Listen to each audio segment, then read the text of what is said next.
Los saludo en el nombre de Dios y los bendigo. Que la gracia de nuestro Señor Jesucristo sea con cada uno de ustedes, que el Espíritu Santo los ilumine su corazón, su mente, su entendimiento, para entender lo que significa el texto, sea Dios veraz y todo hombre mentiroso. La palabra de Dios es veraz, es lo único veraz. Las interpretaciones humanas, las interpretaciones de las denominaciones, sean mentirosas. Dios es veraz. Lo único veraz es su palabra escrita y que el Espíritu Santo le revele eso. Que nunca cometamos el error de discutir lo que está escrito en la palabra de Dios, por más que no nos guste, por más que esté reñido con nuestras costumbres, aun con nuestras costumbres religiosas. Aunque esté reñido contra nuestras costumbres religiosas, sea Dios veraz, sea las Escrituras veraz, su palabra veraz y todo hombre mentiroso. Así que vamos a continuar hoy con las virtudes y pecados de las iglesias del Apocalipsis. Este es un tema que nos ha pedido el pastor Enzo que desarrollemos y estamos tratando de hacerlo con la mayor profundidad posible. Siempre que nos acercamos a un tema, empezamos, hacemos la introducción y después el viernes siguiente ustedes ya ven que profundizamos mucho más. Hemos considerado hasta ahora las virtudes de las diferentes iglesias, de las 7 iglesias, y habíamos comenzado con los pecados. Habíamos visto los pecados, el pecado de la iglesia de Éfeso, que era: has dejado tu primer amor. El de la iglesia de Esmirna, no se habla de pecado. En la iglesia de Esmirna no se habla de pecado. En la iglesia de Pérgamo, que es lo que vinimos estudiando los 2 últimos viernes, se habla de los que mantienen la doctrina de Balaam y de la doctrina de los Nicolaitas. E inmediatamente pasamos al mensaje a la 4ª iglesia, los pecados de la 4ª iglesia, que es la iglesia en Tiatira. La iglesia en Tiatira. Es muy interesante ver un poquito esto, lo de la iglesia en Tiatira.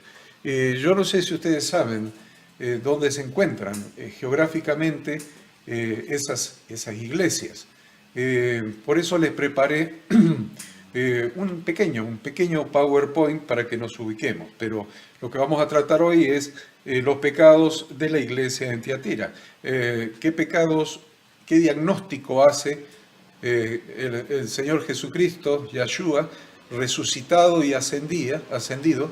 ¿Qué diagnóstico hace de los pecados que existen o que existían en la iglesia que se reunía en la ciudad de Tiatira? Le dice 2 cosas a la iglesia en Tiatira, las 2 relacionadas con una mujer del Antiguo Testamento, con Jezabel. En primer lugar, veamos un poquito, vamos a ver los pecados primero. Le dice: toleras a esa mujer Jezabel que se dice profetiza. ¿Cuál es el pecado? Toleras a esa mujer Jezabel que se autodenomina profetiza y enseña y seduce a mis siervos a que cometan actos inmorales y coman cosas sacrificadas a los ídolos. Y el segundo pecado que se le menciona es: a Jezabel le he dado tiempo para arrepentirse y no quiere arrepentirse de su inmoralidad. Entonces acá está hablando de un pecado de la iglesia que tolera a esta mujer Jezabel y un pecado específico de a Jezabel, que Dios le ha dado a través de Jesucristo, que es el que está hablando, tiempo de hacer teshuvá, tiempo de arrepentimiento, y sin embargo no ha querido arrepentirse. Ahí tienen los 2 pecados. Vamos a comenzar viendo un poquito qué es y dónde está la iglesia de Tiatira. ¿Dónde está la iglesia de Tiatira? Ahí yo les anoté, si ustedes miran, las ubicaciones geográficas de las 7 iglesias del Apocalipsis. Esa región que ustedes tienen allí, que ustedes están viendo en su pantalla, es Asia Menor. Es Asia Menor. Entonces son 7 iglesias reales que existían en 7 ciudades del Asia Menor. Ustedes miren, empezando sobre el mar, tienen de abajo para arriba a Éfeso, después tienen un poquitito más arriba a Esmirna, arriba de todo tienen la iglesia de Pérgamo, o sea, la ciudad de Pérgamo en realidad, un poquito más abajo hacia el este, usted tiene a la iglesia a la ciudad de Tiatira, más abajo tiene a Sardis, abajo a Filadelfia y más abajo todavía a la Odisea. Ahí están las 7 ciudades donde están funcionando esas 7 iglesias a las que el Señor Jesucristo resucitado y ascendido les envía los mensajes a través del apóstol Juan en la isla de Patmos. Entonces ahí tienen las 7 iglesias del Apocalipsis, y lo que vamos a ver hoy, como dice ahí arriba, mensaje a la iglesia en Tiatira. Les transcribí la escritura, donde dice, y escribe al ángel de la iglesia en Tiatira, el Hijo de Dios, el que tiene ojos como llama de fuego y pies semejantes al bronce bruñido, dice esto. Una cosa que nosotros tenemos que notar con relación a este versículo es que en todo el Apocalipsis a Jesucristo se lo denomina el Hijo del Hombre. En todo el Apocalipsis se lo denomina el Hijo del Hombre. La única vez que Jesucristo mismo se autodenomina como el Hijo de Dios es en en el mensaje a la iglesia en Tiatira. Dice, el Hijo de Dios, el que tiene ojos como llamas de fuego. Es interesante pensar en ojos como llamas de fuego, porque es una figura muy, muy interesante el que diga ojos como llamas de fuego, porque los ojos son para ver. Y en aquella época probablemente no lo supieran, pero hoy sabemos lo que hace un rayo láser, una llama de fuego, lo que hace un rayo láser. Penetra lo que sea, penetra lo que sea. Entonces, acá estamos hablando de que los ojos de Yahshua, el Mesías, son ojos como el rayo láser, como la llama de fuego, son ojos que penetran a lo más profundo, y pies semejantes al bronce bruñido. El bronce bruñido es el bronce brillante, pulido para ser brillante, pero para que pueda adquirir el brillo al pulirse, el bronce debía ser purificado en fuego. Entonces, está hablando de dos cosas este versículo. Está hablando de ojos que ven aún lo más profundo, aún lo más escondido en el corazón del ser humano, los ven los ojos de nuestro Señor Jesucristo, el juez. Y el bronce bruñido habla del fuego, del juicio. O sea que es muy, muy fuerte el mensaje a la iglesia en Tiatira, porque le está hablando de juicio. Directamente le está hablando a la iglesia en Tiatira de juicio. Que no hay nada en ese juicio que va a escapar a los ojos del juez. Y el bronce bruñido, pasado por fuego, es una figura del juicio. Por eso, en este mensaje, y saliéndose de lo que es la autodenominación de Jesucristo a sí mismo, que siempre se llamó el Hijo del Hombre, esta vez no se llama el Hijo del Hombre. Acá está hablando de que soy el Hijo de Dios. Soy el Hijo de Dios. Soy el juez que va a juzgar. Soy el Hijo de Dios. Soy el juez que va a juzgar en el nombre del Padre, en el nombre de Dios. Y no hay nada que se va a escapar a mi conocimiento, a mis ojos, y todo ha de ser juzgado, todo ha de pasar por el juicio. Así que ahí tenemos algo muy importante, cómo empieza el versículo 18 de Apocalipsis 2, Apocalipsis 2, 18, está hablando de su autoridad como Hijo de Dios para juzgar. A diferencia de todas las veces que se llama el Hijo del Hombre, que siempre está figurando la humildad de Jesucristo en su primera venida, su humildad en su primera venida, el Hijo del Hombre, el que se despojó de su gloria y se hizo igual a nosotros y tomó forma de siervo y se hizo obediente hasta la muerte y muerte de cruz, el Hijo de Dios que vino como Cordero de Dios, como Cordero de Dios que quita el pecado del mundo, como Cordero dispuesto a ser inmolado como sacrificio, como carnero dispuesto a ser sacrificado para rociar su sangre en el lugar santísimo en el cielo, sobre el propiciatorio del altar celestial. Esa primera venida en humildad, él está diciendo, tengan cuidado porque la segunda venida no va a ser en humildad. Yo la primera vez vine como el Cordero a ser inmolado, vine como el sacrificio, vine como mi sangre como expiación, pero la próxima vez que regrese, voy a regresar como león de la tribu de Judá, voy a regresar como rey, pero fundamentalmente voy a regresar como juez. Y esto es muy importante que nosotros tengamos en cuenta que no solamente los inconversos han de ser juzgados, sino que nosotros hemos de ser juzgados. Y esto se los estoy diciendo nomás ya en el primer versículo del mensaje a la iglesia en Tiatira, les estoy diciendo que nosotros vamos a ser juzgados. Nosotros también. Entonces, se ha planteado un tema entre ayer y hoy con un siervo de Dios que me está escribiendo porque están en la discusión de si la salvación se pierde, no se pierde, si se puede seguir pecando porque la gracia sobreabunda. Bueno, un poquito más adelante vamos a hablar eso, pero para seguir avanzando, por favor anoten esto.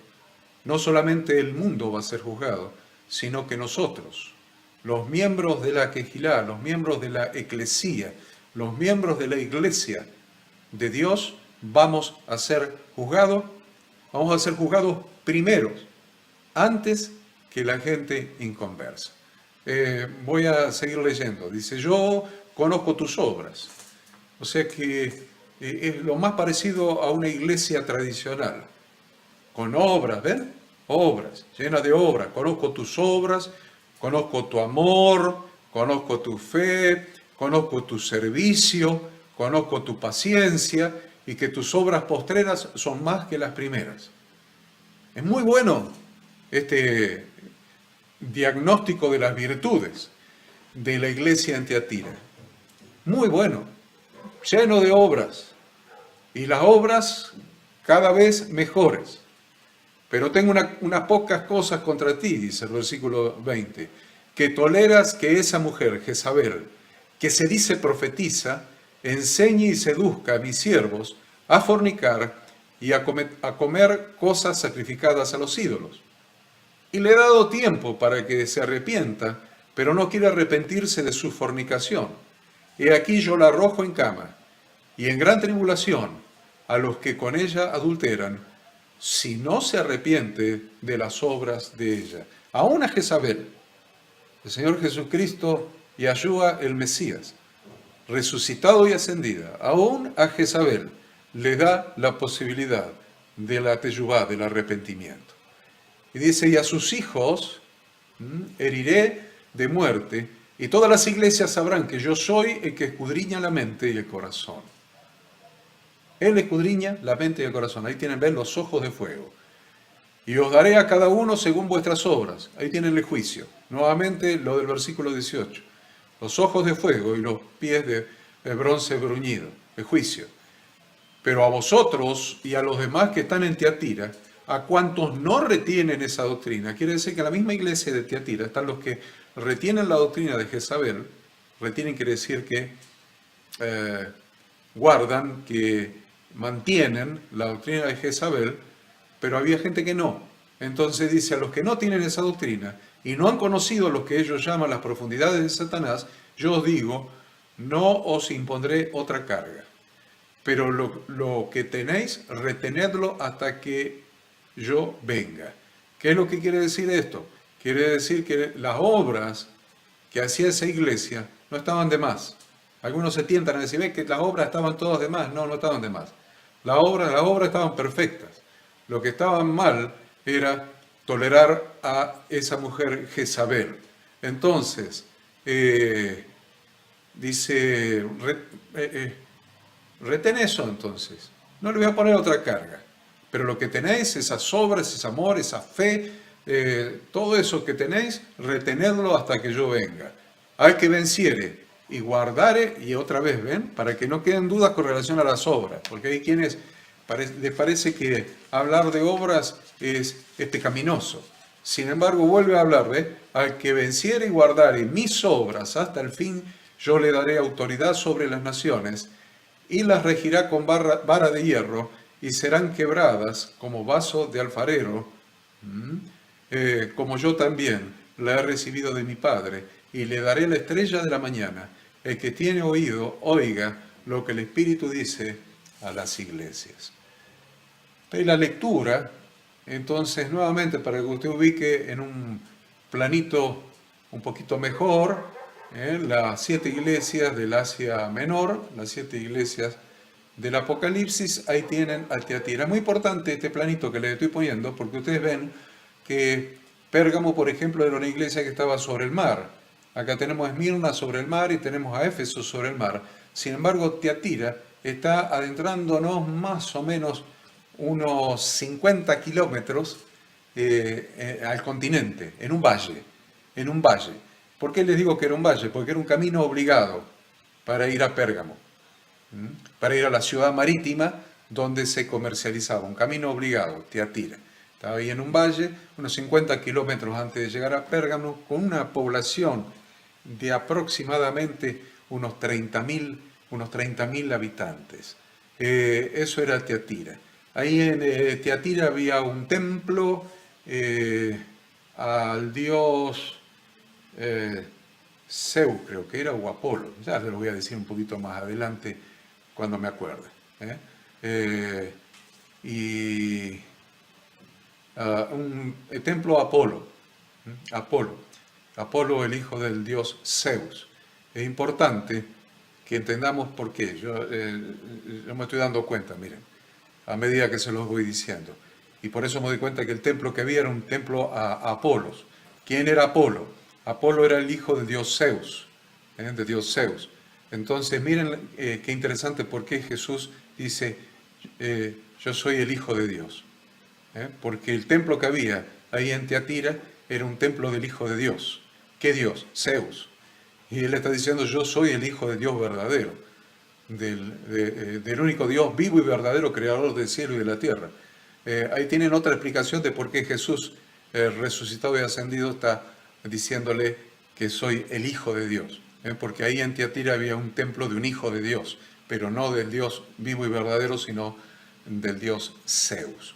Fue fundada más o menos por el año 300, cuando estaba vigente el imperio griego, y en el año 190, antes de Cristo estoy hablando, las 2 fechas antes de Cristo, fue conquistada por el imperio romano.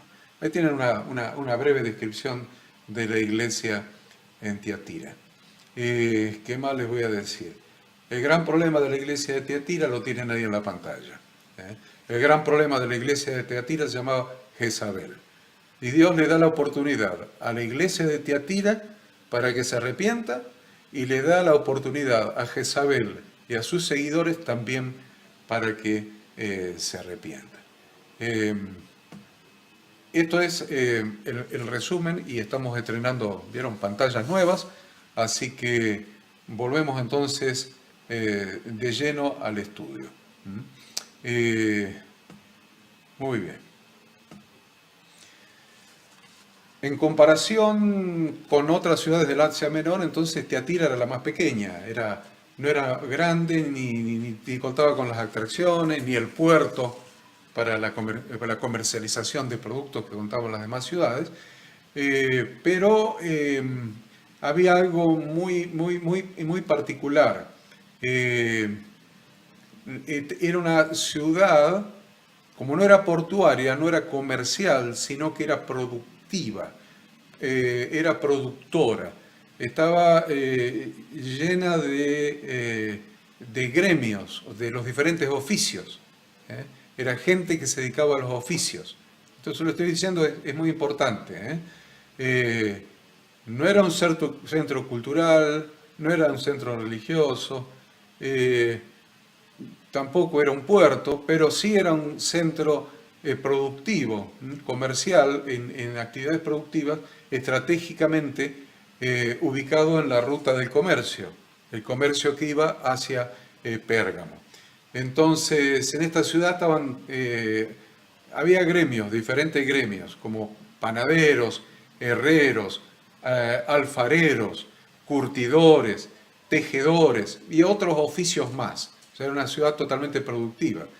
Lo importante de esto es eh, destacar que estos gremios, yo les llamé gremios, no les llamé oficios, les llamé gremios porque estaban agremiados. Ustedes saben lo que es estar agremiados. Estaban agremiados por lo que hoy día se conoce como sindicatos. ¿eh? La Unión Obrera Metalúrgica, el Sindicato de la Construcción, el Sindicato de los Empleados de Comercio, el Sindicato Bancario. ¿Ven?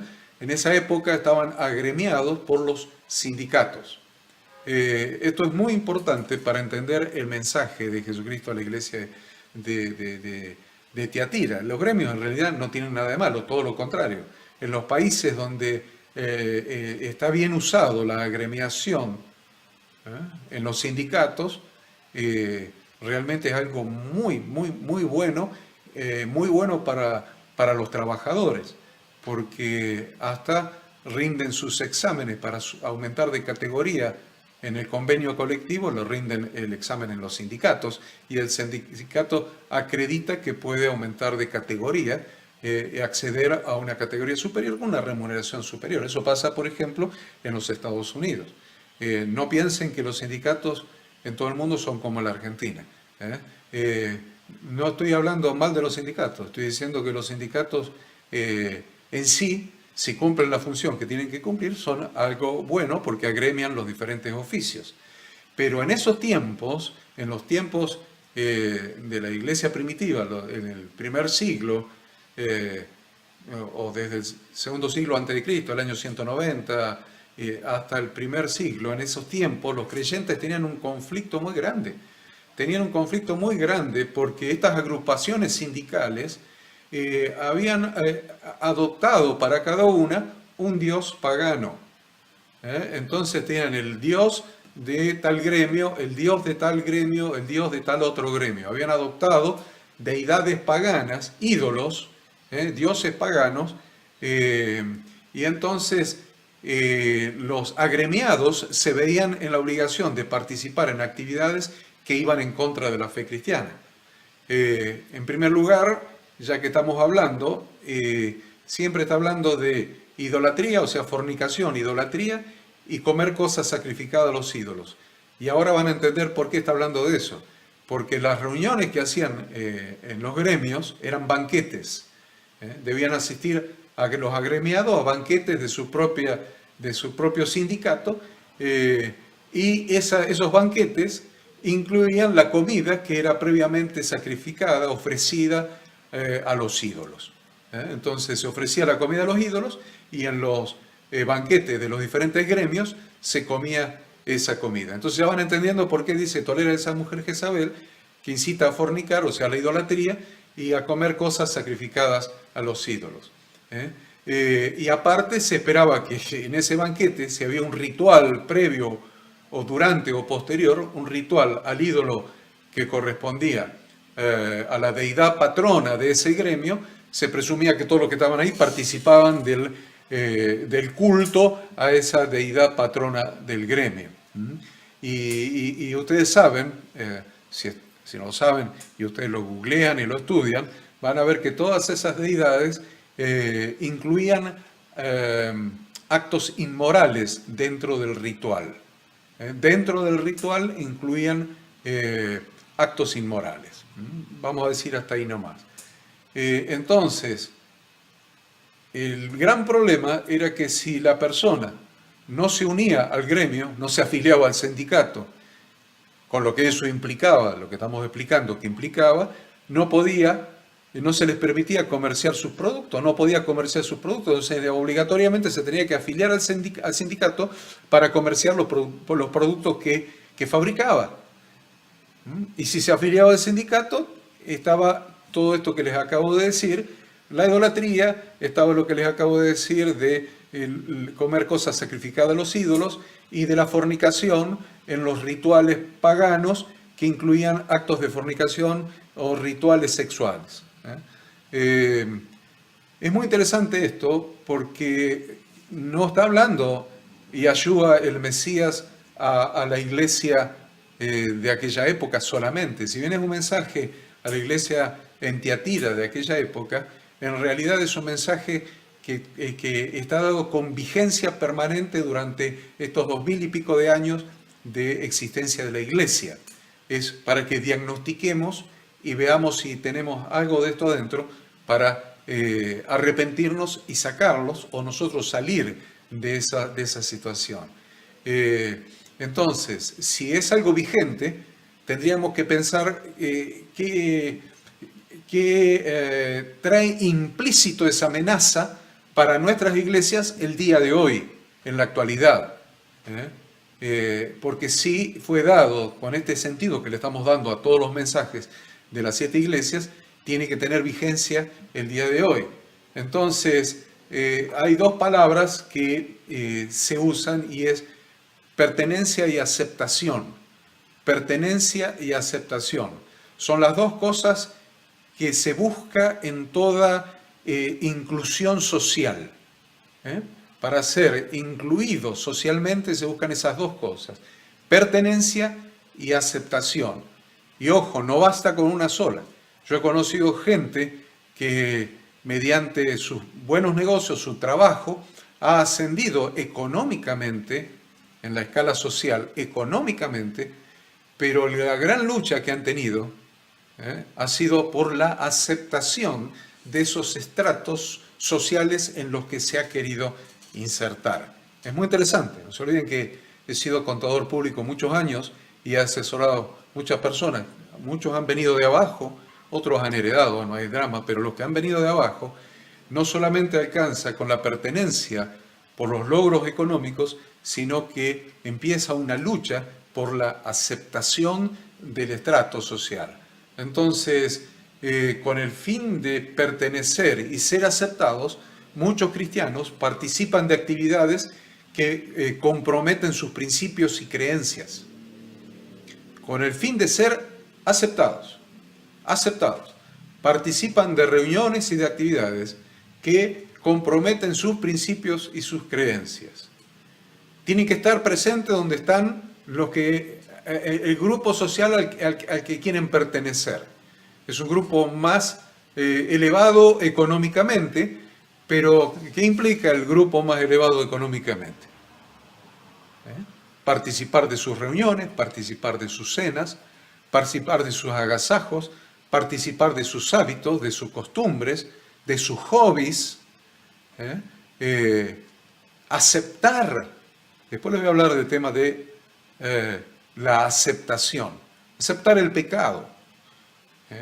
Yo me he impresionado mucho en algunas reuniones, en algunas cenas, de estos estratos sociales más altos, de empresarios o gente que ha logrado ese nivel, el nivel de engaño a la esposa que hay, el nivel de adulterio que hay.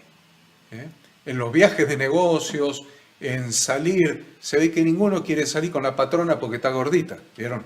Entonces vienen con modelos a los agasajos, a las fiestas, a las recepciones. Es muy interesante lo que les estoy diciendo, porque es para analizarlo, es para que cada uno de nosotros lo analicemos. Si con el fin de pertenecer y ser aceptados, participamos en actividades que comprometen nuestros principios y nuestras creencias y hacen que toleremos esas cosas, estamos cayendo en el pecado de Jezabel, el pecado que está denunciando Yahshua resucitado y ascendido, Yahshua el Mesías resucitado y ascendido a la iglesia de Tiatira. Por quedar bien con los hombres, terminamos quedando mal con Dios. Si uno toma el camino de complacer al hombre para pertenecer y ser aceptado, entramos en un camino peligrosísimo, muy sinuoso, y sin darnos cuenta, nosotros mismos podemos caer en pecado, tal como le pasó a los creyentes de la iglesia de Tiatira. Esta es una advertencia que Yahshua el Mesías le da a las iglesias para que diagnostiquemos esa situación en los últimos tiempos. Un ratito más, 5 minutos más. Quiero hablar un poquito de la diferencia entre dos mujeres, porque hubo una mujer que era originaria de Tiatira. Entonces quiero confrontar esa mujer originaria de Tiatira con Jezabel. Esa mujer originaria de Tiatira era Lidia. Lidia, ¿vieron? Vendedora de púrpura. En Tiatira había una industria de tejidos y de teñido de tejidos, obviamente, era una industria de tejidos muy importante, y de ahí surgió Lidia, la vendedora de púrpura que había emigrado a Filipos. A Filipos. Ya se había ido del Asia Menor, había cruzado el mar y estaba en Filipos. Acuérdense que ella conoce al apóstol Pablo en Filipos. Cuando el apóstol Pablo va el Shabbat, evidentemente el apóstol Pablo y todos los apóstoles, el grupo apostólico, el equipo apostólico, guardaban el día de reposo. Entonces el día de reposo salieron para ir a la sinagoga, como habitualmente lo hacían, pero no había sinagoga en Filipos, porque no había la suficiente cantidad de judíos como para que haya una sinagoga. Entonces fueron pensando que como era la hora de la oración, acuérdense la hora de la oración, las 9, las 12 y las 3 de la tarde, entonces a la hora de la oración fueron al río, a la orilla del río, a ver donde estaban orando las mujeres piadosas. Mujeres piadosas quiere decir temerosas del Dios de Israel. Y ahí se encuentran con Lidia. Entonces ahí conocen a Lidia. Y Lidia recibe el mensaje del Evangelio que el apóstol Pablo y los otros discípulos le predicaron. Dice en Hechos 16, del 13 al 15, y en el día de reposo salimos fuera de la puerta. Está hablando Lucas.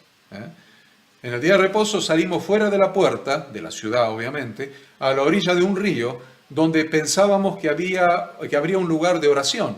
Estaban buscando un lugar de oración. Nos sentamos y comenzamos a hablar a las mujeres que se habían reunido. Y estaba escuchando cierta mujer llamada Lidia de la ciudad de Tiatira. Ahí tienen el origen de Lidia. Vendedora de telas de púrpura, que adoraba a Dios, temerosa de Dios. Y el Señor abrió su corazón para que recibiera lo que Pablo decía. Cuando ella y su familia se bautizaron, nos rogó diciendo: si juzgáis que soy fiel al Señor, venid a mi casa y quedaos en ella, y nos persuadió a ir a su casa. Ahí tienen a una mujer que adoraba a Dios, versus Jezabel, que estaba en la iglesia de Tiatira. No es que estaba Jezabel, estaba el espíritu de Jezabel en la iglesia de Tiatira, adoradora de ídolos. Así como Jezabel en el Antiguo Testamento era adoradora de Baal y Astarot, en el Nuevo Testamento, acá en el mensaje a la iglesia en Tiatira, era adoradora de ídolos. En cambio, es muy clara la Escritura cuando dice que Lidia era adoradora de Dios, era temerosa de Dios y tenía el corazón abierto para recibir el mensaje de salvación, para recibir el mensaje del Evangelio, con una sensibilidad tal que recibió el mensaje ella y toda su familia e inmediatamente se bautizaron e inmediatamente después de bautizarse comenzaron a hacer buenas obras y la primera buena obra es que hospedaron al apóstol Pablo con todo su equipo apostólico en su casa. Y Jezabel, contrario a lo que era Lidia, no solo no aceptaba la verdad, sino que promovía que se practique la idolatría, el pecado, y no solamente eso, sino que odiaba a los portavoces de Dios. Mientras que Lidia recibió la palabra del apóstol Pablo en la predicación como portavoz de Dios, Jezabel odiaba a los profetas, a los portavoces de Dios, y su intención fue matar a todos los profetas. Quedó nada más que 100 profetas, que alguien guardó 50 en una cueva y 50 en otra cueva, y los mantuvo con pan y agua. Al resto de los profetas de Dios, del Dios Altísimo, los mató. Y lo mismo quiso hacer con Elías. Y así me hagan los dioses y me añadan, si mañana a esta hora no te habré hecho como uno de los profetas de Baal, o sea, degollarlo, cortarle la cabeza.